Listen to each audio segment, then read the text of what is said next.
l'idée. Mon métier va être d'accompagner le producteur à chaque étape de la fabrication de son dessin animé. On va me transmettre tous les pitchs de tous les épisodes que je vais commenter. On va ensuite m'adresser les synopsis. Pareil, je vais les lire et je vais les commenter. On va m'adresser les séquenciers, puis le scénario dialogué, V1, V2, parfois même une V3. Donc, mon quotidien va être d'échanger avec le directeur ou la directrice d'écriture sur la partie écriture donc, de la série, et ensuite davantage avec le réalisateur ou la directrice de production sur tous les éléments plus visuels qu'on va m'adresser. Je vais valider l'animatique, mais ensuite le montage, c'est-à-dire l'animation. Puis ensuite, eh bien, on va travailler l'adaptation où on va enregistrer donc, les voix par les comédiens définitifs. Et là, je vais valider le mix en plus du casting. Donc mon métier va être d'accompagner le producteur à toutes les phases de la fabrication du dessin animé, pour m'assurer que les objectifs qu'on fixe dans le programme sont bien tenus.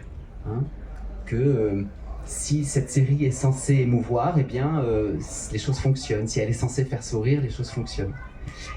Et alors, juste un... Ça, c'est bien sûr pour la série. J'ai la voix qui porte, ça va. Sur le long métrage, c'est un petit peu différent. Parce qu'évidemment, on n'a pas le même... il y a la même implication de la chaîne, bien évidemment, en tant que filiale cinéma, mais c'est pas tout à fait le même type de travail quand même que celui que tu mènes pour les spéciaux et les séries. Ouais. Pour des raisons évidentes, qui tiennent au caractère, on va dire, prototype du long métrage, ou du spécial, ou du moyen métrage, par rapport à la série qui est, je ne vais pas dire standardisée, mais qui répond à des obligations et à une grille de production qui est quand même très différente de celle du cinéma. Mais il y a aussi, dans le cas de la filiale cinéma, où il y a une présence des programmes de l'antenne jeunesse au sein de l'entité France 3 Cinéma, il y a aussi quand même une implication sur la nature du scénario, les aspects graphiques, les intentions de production, etc. Mais c'est pas un travail en collaboration aussi intime et aussi étroit que celui de la télé, de l'œuvre télévisée. C'est vrai ce que vous dites. Sur le court-métrage comme le cinéma d'animation, ce que la filiale France 3 Cinéma va recevoir, c'est généralement le scénario. On n'est pas sur le pitch ou le synopsis. Généralement, ce que transmet le producteur accompagné du réalisateur ou de la réalisatrice, ça va être d'emblée le scénario. Donc la filiale France 3 Cinéma, qui est la filiale au sein de France Télévisions qui finance le cinéma d'animation, généralement, on lui donne à lire directement le scénario.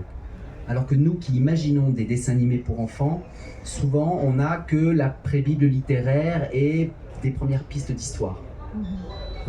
Et le système de la sélection du cinéma d'animation par France 3 Cinéma, elle est différente de celle qu'une unité jeunesse peut mener. J'ai posé une question à laquelle on n'a pas répondu. Si on a déjà pas mal d'éléments, qu'est-ce qu'on fait? On vient me voir. Quand même? Oui. Très bien. Non, on vient me voir. Parfois, on nous sollicite avec des projets très aboutis. Mais je vais employer un mot qu'on emploie souvent quand on est en chaîne, qui reste perfectible. En gros, on va tout démonter, et on va tout reconstruire. Méfiance perfectible, c'est un mot dangereux. C'est le fameux, c'est super, mais. Oui. Voilà.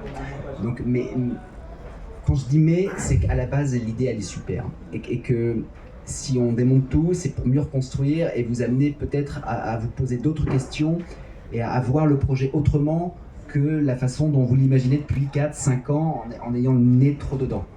Nous, lecteurs extérieurs et puis professionnels de l'animation pour enfants, on va prendre un petit peu de recul que vous pouvez ne plus avoir à ce moment-là et vous aider à réécrire peut-être d'autres choses auxquelles vous n'aviez pas pensé.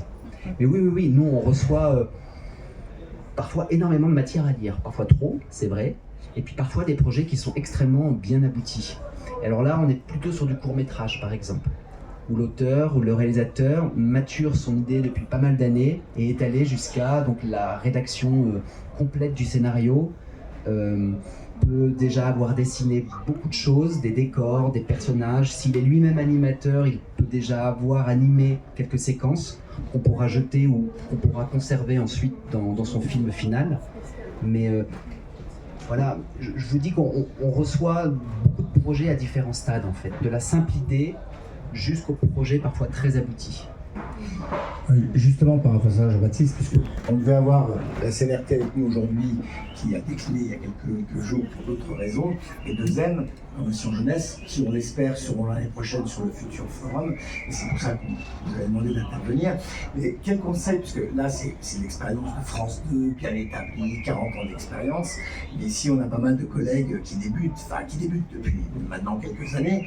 Quel conseil tu pourrais donner pour qu'ils approchent aussi les chaînes de télévision qui n'ont pas encore le recul dans la programmation, on en parlait avec Ali, avec Télancine, et qui cherchent des moyens d'intéresser le public jeune marocain autour du patrimoine. On va poser la question à Ali. Quel conseil tu pourrais leur donner justement pour approcher une chaîne qui n'aborde pas forcément la politique française qui est derrière, que ce soit peut-être pour la Tunisie, pour la Côte d'Ivoire, etc., pour qu'ils arrivent avec des produits qui soient, quand tu parlais de perfectibilité, je vais juste faire la dernière insiste, puisque c'est Catherine Totem qui, hier, avec les pitchs, a repris les pitchs des réalisateurs français, marocains, en redéconstruisant exactement ce que tu me disais là, tout remettant sur le tapis et revoir leur copie quelque part, pour arriver à des produits qui soient le plus, on va dire, attractifs possible pour des chaînes de télévision. Voilà. Il faut rassurer le diffuseur, en fait. Il ne faut pas chercher à singer ce que d'autres pays, notamment américains, savent très très bien faire. Les Scooby-Doo, les Tom et Jerry. On est nourri de ces séries-là. Elles sont ultra efficaces, elles continueront de fonctionner partout dans le monde. Mais pour vous qui développez des projets locaux, nationaux, il faut essayer de trouver des sujets qui peuvent parler à votre génération d'enfants, à vos enfants, à votre culture. Peut-être en vous nourrissant de contes ou d'histoires que les enfants ont l'habitude d'entendre à l'école, ont l'habitude de lire. C'est peut-être des sujets peut-être plus nationaux, ou des contenus dont les problématiques sont davantage celles que vivent les enfants de vos pays et de vos territoires. Je pense que c'est une piste que vous devez travailler. Et puis le format, c'est-à-dire qu'il ne faut peut-être pas effrayer le diffuseur en allant lui vendre une série de 52 épisodes de 12 minutes. C'est trop important pour elle. C'est trop d'argent engagé et je ne pense pas qu'elle prendra les risques d'y aller. Par contre, si vous la sollicitez avec un court-métrage, avec un programme court de 10 épisodes d'environ 3 minutes, ou d'un unitaire de 30 minutes dont on parlait tout à l'heure, sans doute vous aurez plus la chance de collaborer avec cette chaîne de télévision. Et seulement ensuite, d'augmenter en volume. Il faut y aller toujours étape par étape. Il faut apprendre à se connaître et il faut la rassurer sur votre capacité à produire correctement en temps et en heure un programme à destination du public enfant.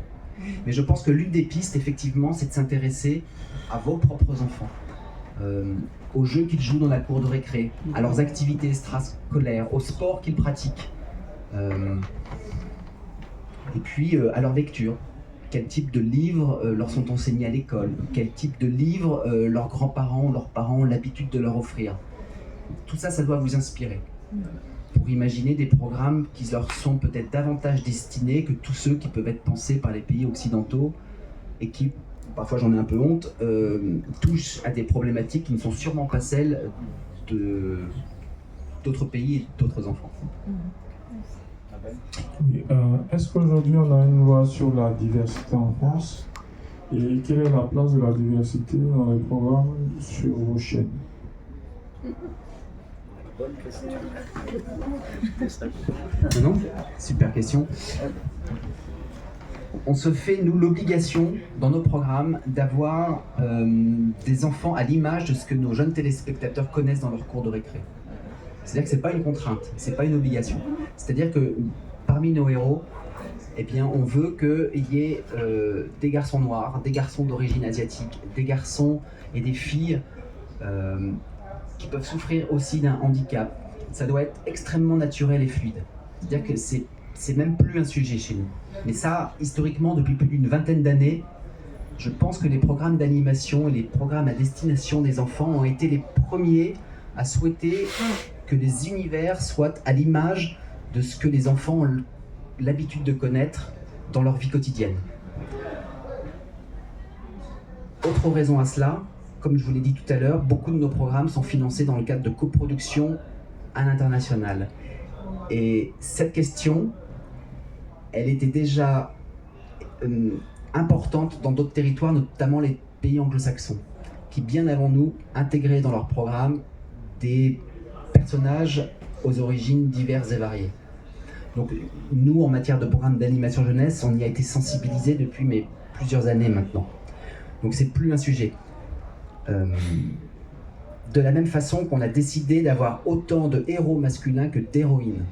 Il n'y a pas de raison que ce soit toujours le garçon qui soit le héros du programme et qui porte l'action et l'aventure.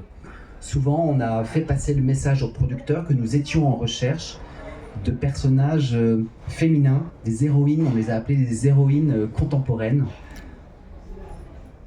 pour faire ce que nous n'avions pas l'habitude de faire jusqu'à maintenant. Et avoir comme ça des personnages au parcours, aux origines, aussi diverses que l'ensemble des enfants qui regardent nos propres contenus. L'unitaire est aussi, j'en ai produit un avec le studio Folimage qui s'appelle Vanille, qui s'intéresse au parcours d'une jeune fille d'origine guadeloupéenne et qui va passer quelques jours auprès de sa tante. Donc c'est l'histoire de cette petite fille qui vient passer 3 semaines en Guadeloupe et qui découvre tout ce pan de sa culture qu'elle ne connaissait absolument pas. Il nous a semblé hyper important d'y aller, notamment et non pas pour s'adresser exclusivement à la communauté antillaise qui habite aujourd'hui en métropole. Et mon métier, mon devoir a été de veiller à ce que cette histoire-là, elle parle à tout le monde, et pas uniquement aux Antillais qui vivent aujourd'hui en métropole. C'est-à-dire que par le prisme de cette culture antillaise, j'ai travaillé avec le réalisateur lui-même d'origine guadeloupéenne sur une histoire qui pouvait fonctionner auprès de tous les enfants, sans distinction. Mais effectivement, la force de ce personnage-là, c'est une Antillaise noire qui vit aujourd'hui à Paris avec son papa et qui part passer 3 semaines en Guadeloupe. France Télévisions a tout un réseau de diffusion dans les territoires et les départements ultramarins. C'est-à-dire qu'il y a une chaîne de télé France Télévisions en Martinique, c'est Martinique la première. En Guadeloupe, c'est Guadeloupe la première. À Saint-Pierre-et-Miquelon, en Guyane, je ne vais pas toutes les faire, mais il y a la Réunion, il y a la Polynésie.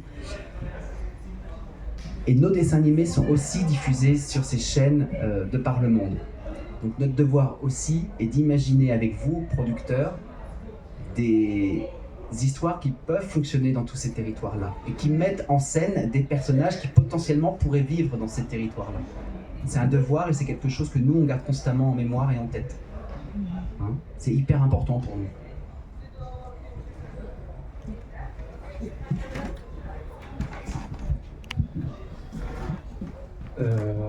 France Télé, vous êtes donc diffuseur. Il vous arrive parfois d'être producteur, coproducteur aussi, ou pas? Et si oui, qu'est-ce que ça implique dans les différentes étapes et après, lors de la diffusion, tout ça? Alors, tu as raison, on est quasiment tout le temps coproducteur aujourd'hui. C'est-à-dire qu'on coproduit à vos côtés les programmes. Mais je dis toujours que chacun son métier. Le diffuseur diffuse, le producteur produit. Même si j'ai le statut de coproducteur, je n'acquiers que des droits de diffusion pendant une durée limitée, en fait. En gros, c'est parce que j'ai mis des sous dans la production que j'ai la possibilité de diffuser le programme pendant 2 ans. Voilà. Mais à l'issue des 2 ans, le programme il ne m'appartient plus, en fait. Il appartient au producteur. Le producteur est libre ensuite d'aller le vendre à une autre chaîne de télévision en France ou de me vendre à nouveau le programme que j'avais déjà financé 4 ans auparavant. Après, je ne suis pas spécialiste, Denis, et je ne saurais pas te dire si ça, en gros, ça me fait gagner des sous ou si j'ai un quelconque intérêt financier ou sur la diffusion de programmes que moi je coproduis. Ça, je ne saurais pas te dire. Non, c'était surtout pour savoir en tant que diffuseur, en étant diffuseur ou coproducteur, est-ce que, en termes de rôle, tu as plus de présence lors du développement, tu as plus ton mot à dire ou pas, ou non Non. Eh ben, que ce soit du préachat ou de la coproduction, en gros, on va être aussi présent. C'est-à-dire que c'est aussi le producteur qui est en attente de savoir si ce qu'on travaille ensemble nous convient. Il se repose aussi vachement sur nous, qui avons un peu l'expertise du public enfant. Et il attend aussi de nous des commentaires qui lui permettent de peut-être corriger le tir ou de faire entendre à son réalisateur s'il est un peu obtus ou c'est à ses auteurs s'ils sont un peu bornés. Voilà, attention, il y a la chaîne de télévision qui nous demande d'être plus drôle si on a promis de la comédie ou d'être plus sensible si c'est l'objet de la série. Mais on est extrêmement présent. On est extrêmement présent, pas pour faire le job à votre place, mais parce que c'est beaucoup d'argent et parce qu'on a toujours en tête la raison pour laquelle on finance un dessin animé. On ne décide pas de financer un dessin animé pour financer un dessin animé. Une chaîne de télévision, elle a une grille et elle a des objectifs à remplir. Quand une série cartoon comme Garfield s'essouffle, ben mon métier, ça va être d'aller chercher auprès de vous le successeur de Garfield. Hein? Quand Oggy et les cafards s'essoufflent, ben, quelle est la prochaine série slapstick, cartoon, sans dialogue, qui va pouvoir succéder à Oggy et les cafards? Bah tiens, ça pourrait être les Lapins Crétins. Donc je me rapproche d'Ubisoft et on travaille avec eux 5 saisons des Lapins Crétins. Quand une série comme Titeuf s'essouffle, je me mets en quête de trouver un personnage aussi irrévérencieux que Titeuf, dans cette thématique très cour de récré, rapport aux copains, aux copines, à la maîtresse, au directeur, et je décide d'adapter la série d'Anatole Latuile. Hein? Donc la chaîne de télé, elle finance un dessin animé avec toujours un objectif derrière. On fait de l'action et de l'aventure, du 26x26, on finance Jedi Armor pour une bonne raison. C'est qu'on a besoin de cette série-là en after school, quand le public enfant a davantage le temps de suivre des épisodes de 26 minutes, quand il est dans une énergie et qu'il est plus à même de rentrer dans des séries voilà, mettant en scène des personnages un petit peu plus grands, sur des thématiques plus action, tu vois. Donc notre métier est de vous accompagner du mieux possible et de savoir toujours pour quelle raison on le fait. Oui.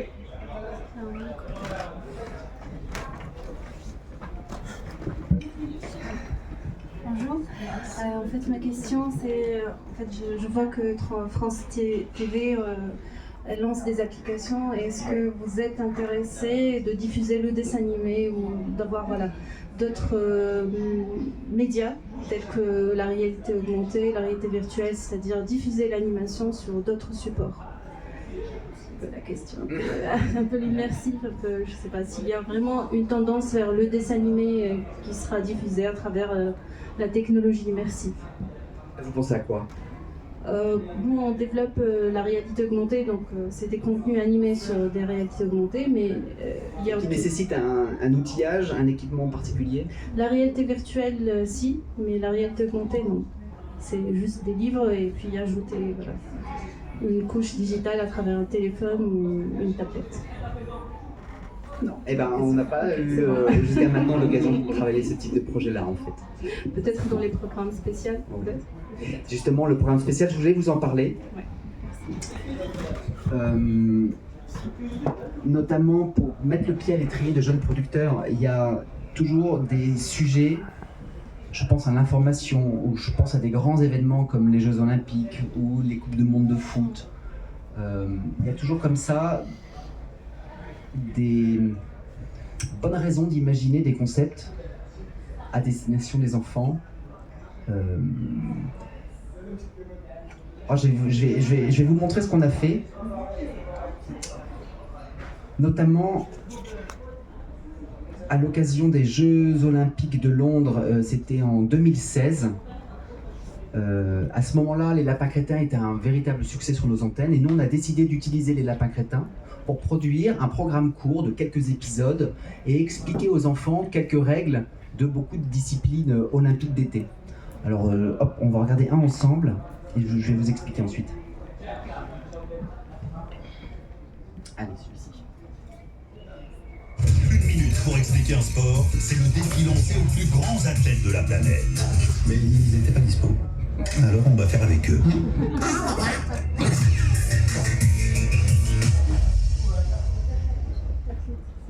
Oh oui, t'as l'air cool. costaud, toi, taillé pour le lancer de poids. Tiens, un boulet. Attention, ça fait plus de 7 kilos. Pour battre le record des humains, il faut le lancer aussi loin qu'un terrain de tennis. Démonstration. Oula, ça sent la migraine. Au lancer de marteau, le boulet est exactement le même, mais accroché à un câble. Le record humain, c'est presque 4 terrains de tennis. Oui, effectivement, pour prendre de la vitesse, on tourne. Ah, je sens que ça va partir loin. Ou pas.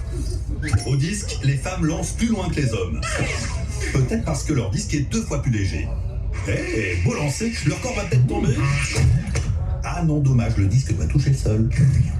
Enfin, le javelot, l'engin le plus léger, qui va le plus loin, quasiment un terrain de foot.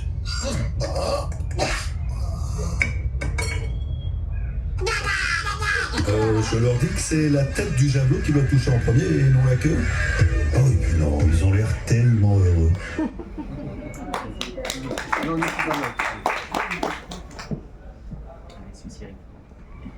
Une minute pour expliquer un sport, c'est le défi lancé aux plus grands athlètes de la planète. Mais ils n'étaient pas dispo. Alors on va faire avec eux.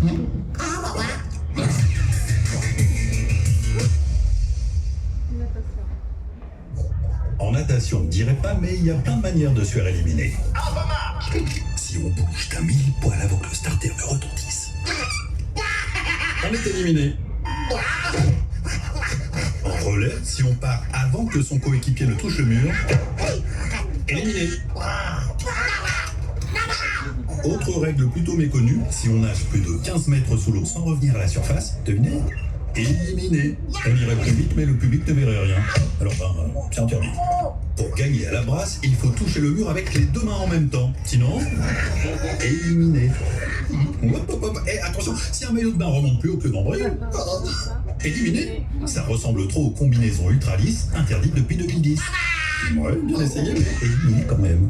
En revanche, il est tout à fait autorisé de s'épiler pour être le plus lisse possible. Démonstration. Et oui, pour nager vite, il n'y a pas de mystère. Tout ce qui dépasse doit être éliminé.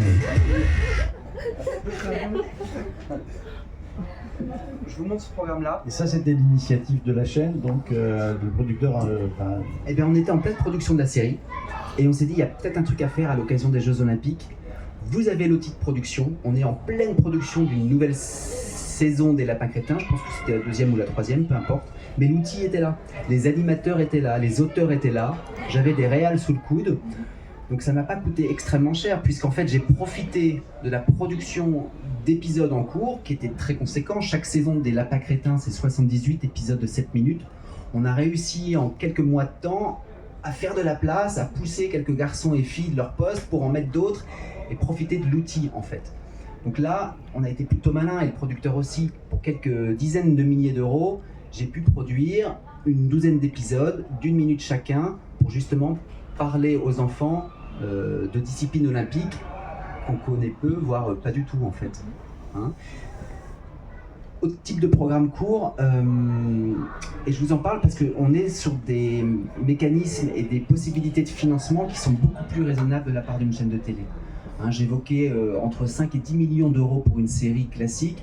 Là, on peut produire, je pense, pour 500 000 euros, un programme court, on va dire une 12aine d'épisodes, d'1 minute à 1 minute 30 d'animation. Donc pour vous faire connaître auprès de diffuseurs, il y a peut-être là quelque chose à réfléchir.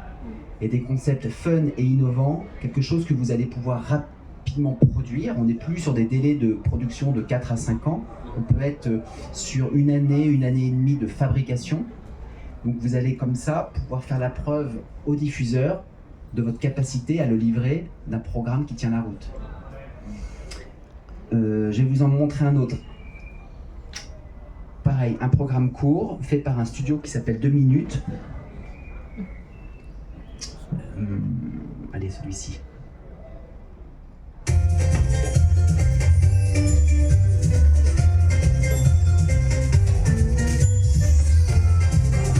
Le rose. Mais Wawa, le rose ce n'est pas pour les garçons. Ben quoi Kiki? J'adore le rose, c'est ma couleur préférée. Mais non, tu ne peux pas aimer le rose. Le rose c'est pour les filles. D'ailleurs c'est ma couleur préférée. Kiki, tu trouverais chouette qu'on te dise quelle couleur tu dois aimer?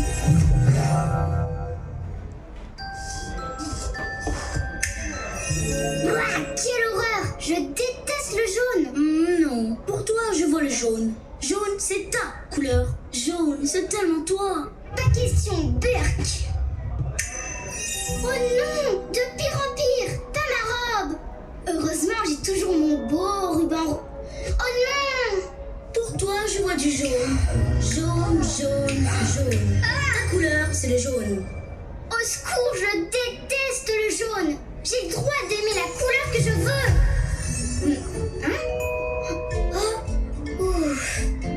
Désolée, Wawa. C'est vrai qu'il est chouette ton t-shirt. Le rose te va très bien. Merci. Ton ruban aussi est super joli. Ah, ça! Oh, merci. Tu veux jouer au ballon avec moi? Ouais! Ta couleur, c'est celle que tu aimes. Et puis c'est tout. Fille ou garçon, c'est plus chouette quand on se respecte.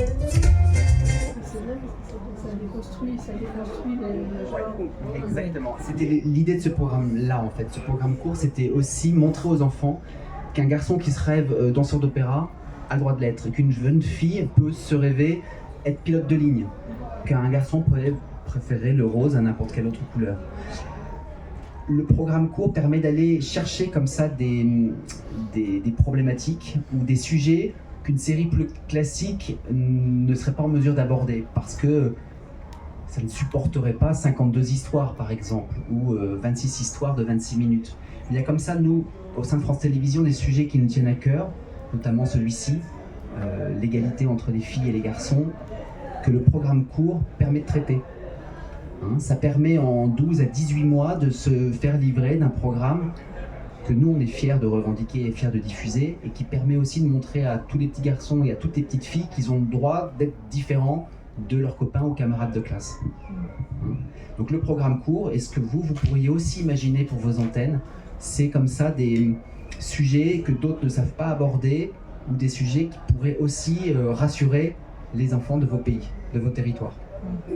Ça, c'est une piste, par exemple.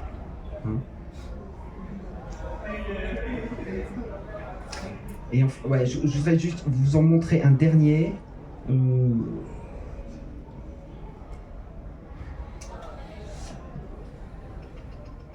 Est-ce que je l'ai là?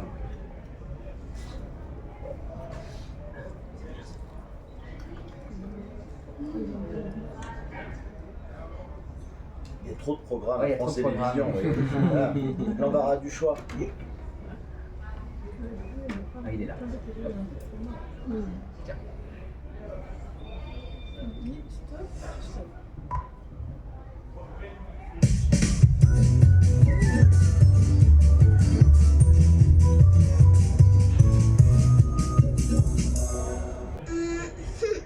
Prêt pour une nouvelle partie?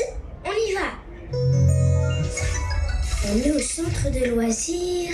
C'est l'heure du goûter. Tu me passes ton goûter? Je n'aime pas trop comment il me parle, mais on n'a qu'à partager. Ben, il pourrait dire merci quand même. Je ne suis pas d'accord. Tu me rends mon goûter tout de suite. Non, non, je veux mon gâteau. Qui est-ce qui a récupéré son goûter? Oh non. Hé, mais il me reste une barre chocolatée. Tu comptes vraiment la manger? Allez, on joue le joker. Choisis. Je sais, rayon à congélation. Ça a marché.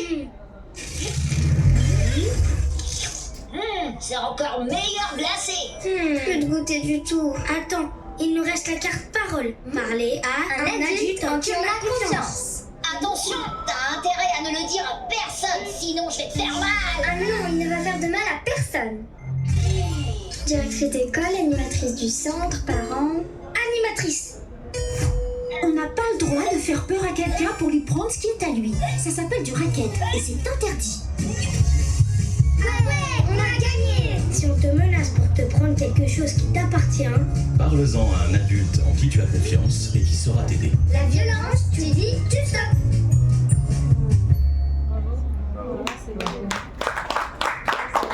Voilà, là aussi un programme court qui nous permet de dire à l'enfant de ne pas avoir honte de parler à ses parents ou un adulte en qui il a confiance, le maître d'école ou le responsable d'un centre d'animation. Voilà, on a souhaité aborder le thème du cyberharcèlement, du racket, de la violence à domicile, les parents qui demandent à leurs enfants de faire trop de tâches ménagères par exemple, ou les adultes qui passent trop de temps dans les vestiaires lorsque les enfants se changent avant d'aller au sport ou à la piscine.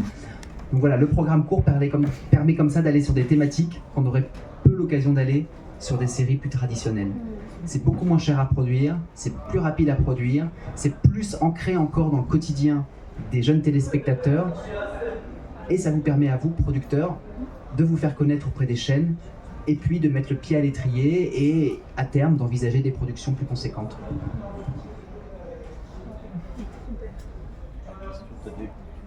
Moi j'ai terminé. Est-ce qu'on pourra avoir les slides? Ah ouais, avec plaisir. Merci. Ouais. Bon, bah, s'il n'y a pas d'autres questions, je vais remercier Jean-Baptiste pour... Ah, la scène a une question. Oui, parle fort, je te donne mon micro. Alors.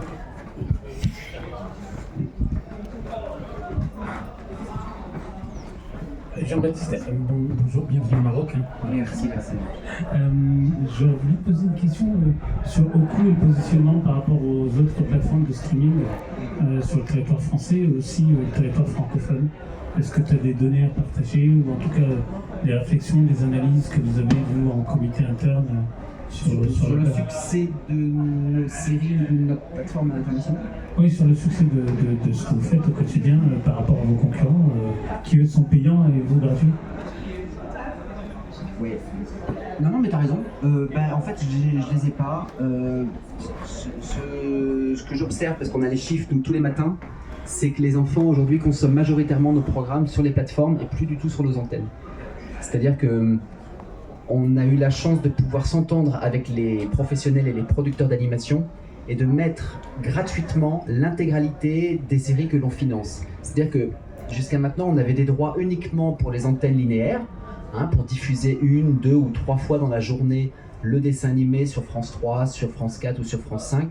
Depuis plusieurs années maintenant, on a la possibilité en parallèle de proposer sur notre application Oku l'intégralité de tous les épisodes en gratuit. Ce qui est une chance pour nous, pour les enfants qui sont téléspectateurs de ces contenus, et ce qui est, on va dire, un peu une malchance pour les producteurs qui ne peuvent plus cofinancer leurs dessins animés avec une autre plateforme.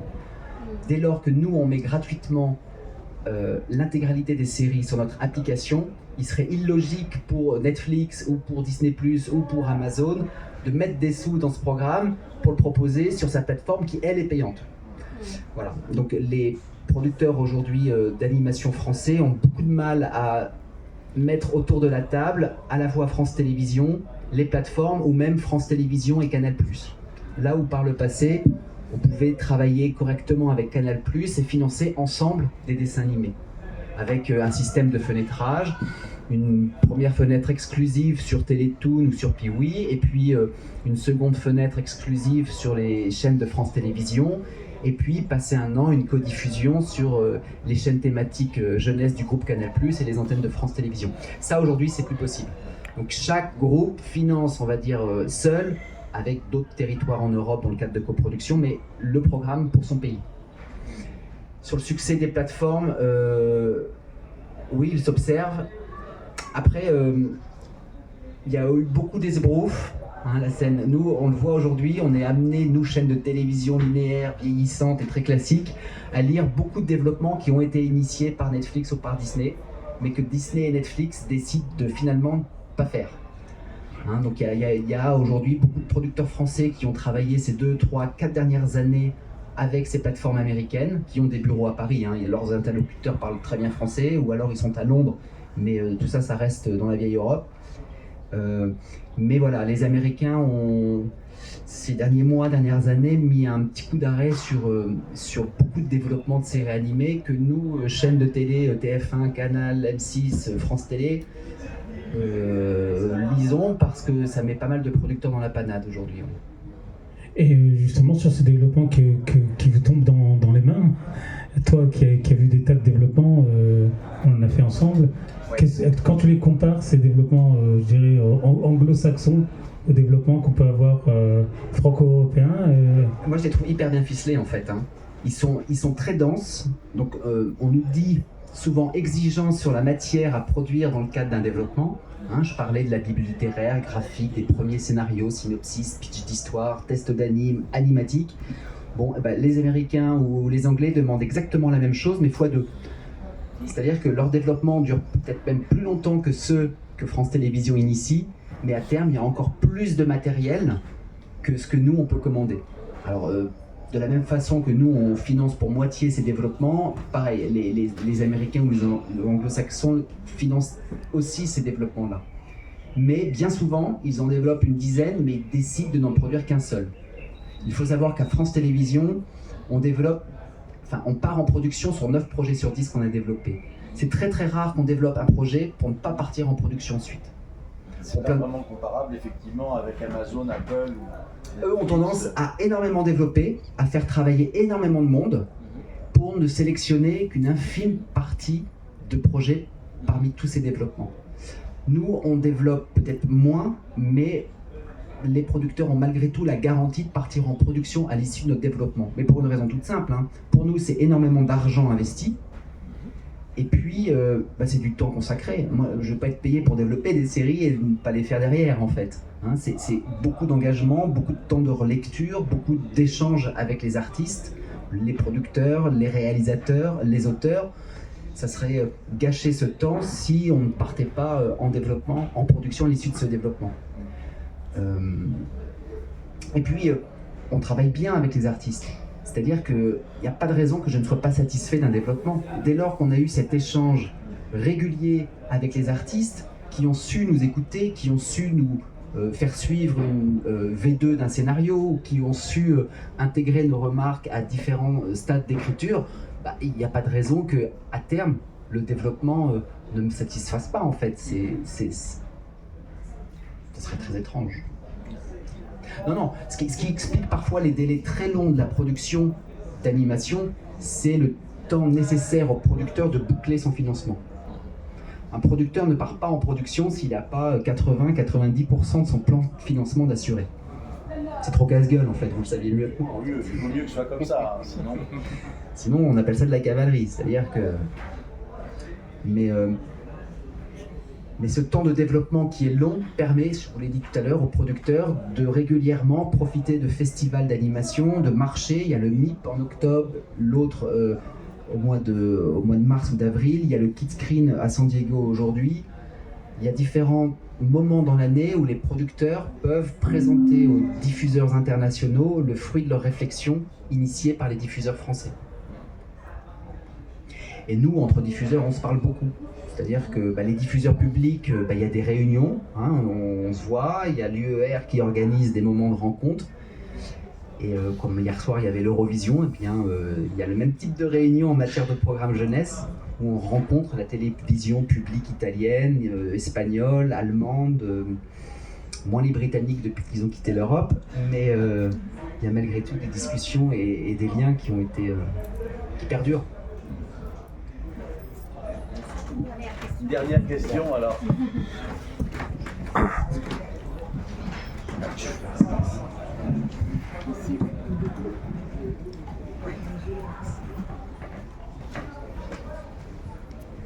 Bonsoir. Merci beaucoup pour toutes ces informations et explications. Il y a juste un truc qui m'a interpellée tout à l'heure dans votre discours. Vous avez dit, par exemple, un créateur qui vient chez vous présenter son œuvre, et même si l'œuvre est ficelée, vraiment finie et tout, vous êtes là juste pour détruire tout ce qu'il a fait et reconstruire. Alors ma question est, jusqu'à quel point vous intervenez dans l'œuvre? Est-ce qu'il y a une liberté d'expression quand même de l'artiste, sa vision des choses? Est-ce que vous intervenez tellement dans tant de choses que finalement ça devient une autre œuvre selon vos critères peut-être? Bien sûr, vous avez aussi une marge d'intervention, il n'y a pas de problème. Mais ma question, est-ce que jusqu'à où ça peut partir cette intervention dans l'œuvre qui est censée être complète, qui vient chez vous. Merci. Je vais laisser répondre bien sûr Jean-Baptiste, mais il n'a pas dit détruire, hein. Il a dit améliorer, ce qui est quand même très différent. Il a dit... Ouais. Non, je reconnais, le mot était mal choisi. Il ne s'agit pas de démolir pour démolir. Non. On demande toujours d'avoir face à nous des artistes qui sont à 300% convaincus par leur choix, en fait. Donc je ne vais pas dire qu'on les titille, mais on les questionne énormément pour être sûr que derrière c'est solide et que ce qu'il a à nous raconter, ça a été mûrement réfléchi en fait, et que les choses ont été suffisamment bien pensées pour que derrière ce soit réaliste et compris par un maximum de téléspectateurs. En fait. C'est ce dont on veut simplement s'assurer.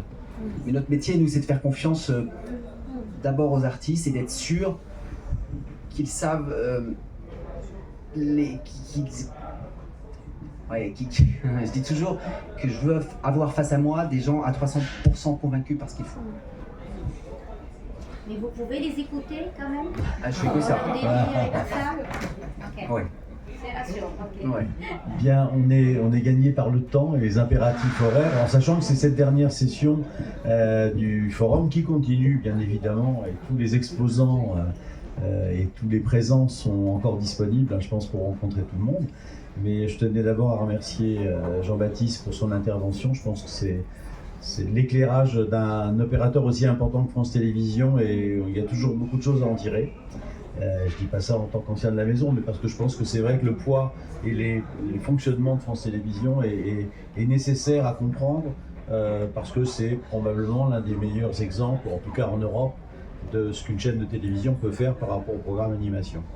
Je vous remercie vous aussi pour votre attention et passer la parole à notre hôte, Fabrice, pour le remercier de l'accueil à l'Institut français, au FICAM et au Forum, et te souhaiter une suite heureuse. Alors, merci à Jean-Paul, mais je voulais juste dire un mot de conclusion. Et pour revenir à la question de madame, je pense que l'exigence artistique et la tradition française de la culture, c'est cette exigence de titiller les artistes pour que, quel que soit l'art, et c'est le rôle d'un diffuseur, atteigne la cible. Et on le voit, moi je le vois au quotidien avec des artistes, c'est mon 6e pays, où cette exigence artistique, en poussant l'artiste dans ses derniers retranchements par rapport à ce qu'il veut dire, fait la qualité artistique. Et ici au Maroc, vous avez cette chance d'avoir aussi cette tradition artistique de l'histoire, on parle de littérature, mais de la peinture, etc., et qu'il faut cultiver même dans d'autres domaines.